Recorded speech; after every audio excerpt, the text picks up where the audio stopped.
ನೋಡ್ತಾ ಇದ್ರಿ ನೇರ ಪ್ರಸಾರದ ದೃಶ್ಯಾವಳಿಗಳಲ್ಲಿ ತುಮಕೂರಿನಲ್ಲಿ ಸಿದ್ಧಗಂಗಾ ಮಠಾಧ್ಯಕ್ಷ ಸಿದ್ಧಲಿಂಗ ಮಹಾಸ್ವಾಮೀಜಿಗಳು ತಮ್ಮ ಹಕ್ಕನ್ನು ಚಲಾಯಿಸೋದಕ್ಕೆ ಬಂದಿದ್ದಾರೆ. ಇದು ನಾಡಿನ ಜನತೆಗೆ ಸ್ಫೂರ್ತಿಯಾಗುವಂತಹ ವಿಚಾರ.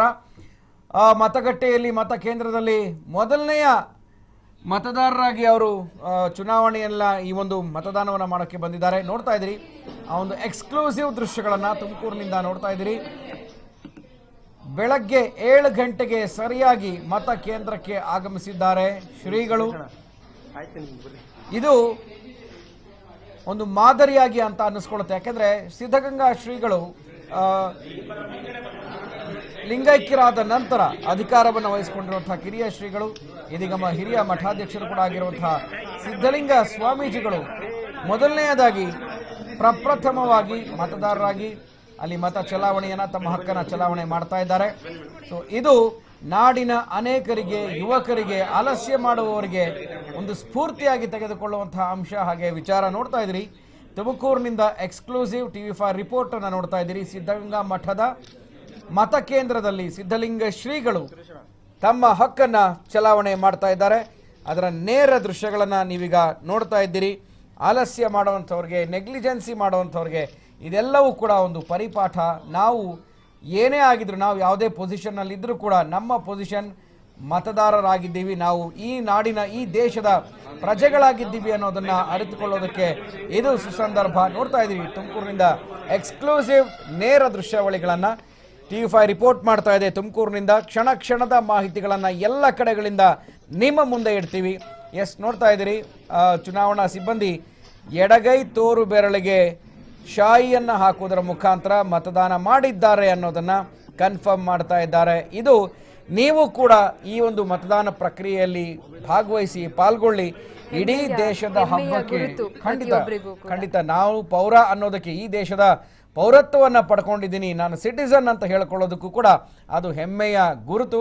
ಆ ಒಂದು ಗುರುತನ್ನು ಹಚ್ಚಿದ್ದಾರೆ. ಇದೀಗ ಮತದಾನ ಮಾಡ್ತಾ ಇದ್ದಾರೆ. EVM ಮಷಿನ್ನ ಮುಂದೆ ಗೌಪ್ಯ ಮತದಾನ. ಇದು ಭಾರತದ ಸಂವಿಧಾನ ಪ್ರತಿಯೊಬ್ಬ ಭಾರತೀಯನಿಗೆ ಕೊಟ್ಟಿರುವಂತಹ ಹಕ್ಕು. ಆ ಒಂದು ಗೌಪ್ಯ ಮತದಾನದ ಮತಗಟ್ಟೆಯ ಮುಂಭಾಗ, ಬೂತ್ನ ಮುಂಭಾಗ ಇದ್ದಾರೆ. ಇದೀಗ ಮತ ಚಲಾವಣೆ ಮಾಡ್ತಾ ಇದ್ದಾರೆ. ರಾಜ್ಯದಲ್ಲಿ ಮೊದಲ ಹಂತದ ಮತದಾನ ಆರಂಭ ಆಗಿದೆ. ನಿಜಕ್ಕೂ ಒಂದು ಒಳ್ಳೆಯ ವಿಚಾರದಿಂದ ಆರಂಭ ಆಗಿದೆ ಮತದಾನ ಅಂತಲೇ ಹೇಳ್ಬೋದು. TV5 ಅದನ್ನು ರಿಪೋರ್ಟ್ ಮಾಡ್ತಾ ಇದೆ. ಸಿದ್ಧಗಂಗಾ ಶ್ರೀಗಳು ಇದೀಗ ತಮ್ಮ ಮತದಾನವನ್ನು ನಡೆಸಿದ್ದಾರೆ, ತಮ್ಮ ಹಕ್ಕನ್ನು ಪೂರೈಸಿದ್ದಾರೆ. ಮೊದಲ ಹಂತದ ಮತದಾನ ಸಾಕಷ್ಟು ಬಿರುಸಿನಿಂದ ಆರಂಭ ಆಗಲಿ, ಜೊತೆಗೆ ಅಷ್ಟೇ ಬಿರುಸಿನ ಮತದಾನ ನಡೀಲಿ, ಹೆಚ್ಚಿನ ಸಂಖ್ಯೆಯಲ್ಲಿ ಮತದಾನ ನಡೀಲಿ ಅನ್ನುವಂಥದ್ದು TV5ನ ಆಶಯ ಕೂಡ. ಭ್ರಷ್ಟಾಚಾರ ಮುಕ್ತ ಸರ್ಕಾರ, ಜೊತೆಗೆ ಯಾವುದೇ ರೀತಿಯಾದಂತಹ ತೊಂದರೆಗಳು ಆಗದೇ ಇರಲಿ, ದೇಶದ ಭವಿಷ್ಯವನ್ನು ಬರೆಯುವಂಥ ನಿಟ್ಟಿನಲ್ಲಿ ಮತದಾರ ಪ್ರಭು ಅದನ್ನು ಕಾಪಾಡ್ಕೊಂಡು ಹೋಗಬೇಕಾಗುತ್ತೆ. ನೋಡ್ತಾ ಇದ್ರಿ TV5 ನೇರ ಪ್ರಸಾರದ ಎಕ್ಸ್ಕ್ಲೂಸಿವ್ ದೃಶ್ಯಗಳನ್ನು ತುಮಕೂರಿನಿಂದ ಸಿದ್ಧಗಂಗಾ ಮಠದ ಶ್ರೀಗಳಾಗಿರುವಂಥ ಸಿದ್ಧಲಿಂಗ ಸ್ವಾಮೀಜಿಗಳು ಇದೀಗ ತಮ್ಮ ಹಕ್ಕನ್ನು ಚಲಾವಣೆ ಮಾಡಿದ್ದಾರೆ. ನೋಡ್ತಾ ಇದ್ರಿ ತೋರು ಬೆರಳಿನ ಗುರುತನ್ನು ಕೂಡ ತೋರಿಸ್ತಾ ಇದ್ದಾರೆ, ಶಾಯಿಯನ್ನು ಹಾಕಿರುವಂಥದ್ದನ್ನು. ತುಮಕೂರಿನ ನೇರ ಪ್ರಸಾರದ ದೃಶ್ಯಾವಳಿಗಳು. ಯಾರೂ ಕೂಡ, ಯಾಕೆಂದರೆ ಶ್ರೀಗಳು ಒಂದು ವಿದ್ಯುಕ್ತವಾದ ಆರಂಭವನ್ನು ಇಡೀ ರಾಜ್ಯದ ಜನತೆಗೆ ಒದಗಿಸಿದ್ದಾರೆ ಅಂತಲೇ ಹೇಳಬಹುದು. ಸಾರಥಿಯ ಸಾಲಿನಲ್ಲಿ ನಿಂತು ತಮ್ಮ ಹಕ್ಕನ್ನು ಚಲಾವಣೆ ಮಾಡಿದ್ದಾರೆ. ಸಾಕಷ್ಟು ಜನ ಮತದಾರ ಪ್ರಭುಗಳು ಮತಗಟ್ಟೆಗೆ ಆಗಮಿಸಲಿ, ಯಾರು ಕೂಡ ಆಲಸ್ಯ ಮಾಡೋದು ಬೇಡ. ಶ್ರೀಗಳು ಏನು ಹೇಳ್ತಾರೆ ಕೇಳೋಣ. ಲೋಕಸಭಾ ಚುನಾವಣೆಯ ಮತದಾನದ ದಿವಸ ಇವತ್ತು ಪ್ರಥಮ ಹಂತದ ಮತದಾನ ನಮ್ಮ ದಕ್ಷಿಣ ಕರ್ನಾಟಕದಲ್ಲಿ ನಡೀತಾ ಇದೆ. ಪ್ರಜಾಪ್ರಭುತ್ವ ವ್ಯವಸ್ಥೆಯಲ್ಲಿ ಪ್ರಜೆಗಳಿಗೆ ಇರುವಂತಹ ಒಂದು ಅಧಿಕಾರ ಅಂದರೆ ಮತ ಹಾಕುವಂತಹದ್ದು ದೊಡ್ಡದು. ನಮ್ಮ ದೇಶದ ಪ್ರಜಾಪ್ರಭುತ್ವ ಇಡೀ ವಿಶ್ವಕ್ಕೆ ಮಾದರಿಯಾಗಿರುವಂತಹ ಒಂದು ಪ್ರಜಾಪ್ರಭುತ್ವ. ಅತ್ಯಂತ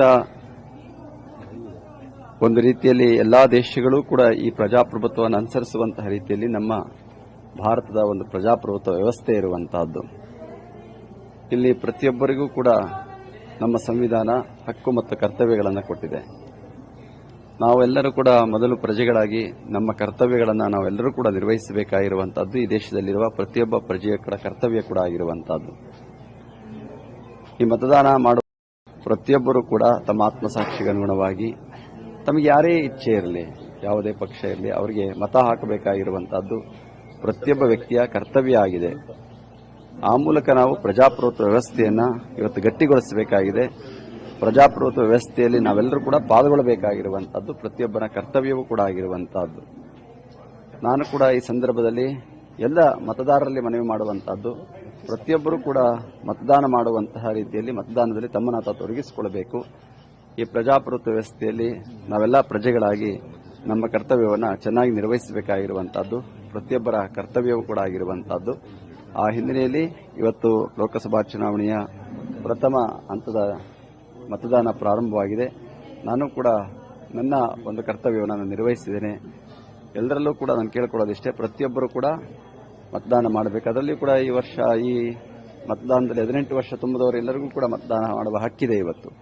ಆದ್ದರಿಂದ ಯುವ ಜನತೆ ಇರ್ಬೋದು, ವಯೋವೃದ್ಧರಿರ್ಬೋದು, ಮಹಿಳೆಯರಿರ್ಬೋದು, ಪ್ರತಿಯೊಬ್ಬರು ಕೂಡ ಎಲ್ಲರೂ ಕೂಡ ಬಂದು ಮತದಾನ ಮಾಡಿದಾಗ ಇದು ಪ್ರಜಾಪ್ರಭುತ್ವ ಯಶಸ್ವಿಯಾಗ್ತದೆ. ಇವತ್ತು ನಮ್ಮ ದೇಶದಲ್ಲಿ ಕಾಣ್ತಾ ಇರುವಂತಹದ್ದು 100ಕ್ಕೆ 100 ಮತದಾನ ಆಗ್ತಾ ಇಲ್ಲ.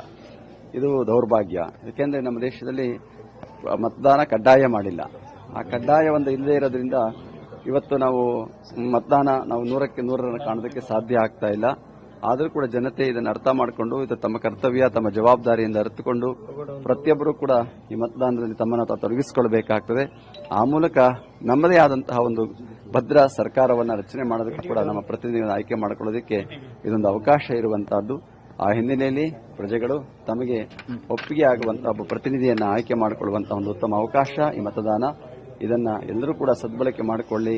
ಆ ಮೂಲಕ ಈ ಪ್ರಜಾಪ್ರಭುತ್ವ ವ್ಯವಸ್ಥೆಯನ್ನು ಯಶಸ್ವಿಗೊಳಿಸ್ತೀನಿ ಅಂತ ಆಶಿಸುತ್ತೇನೆ.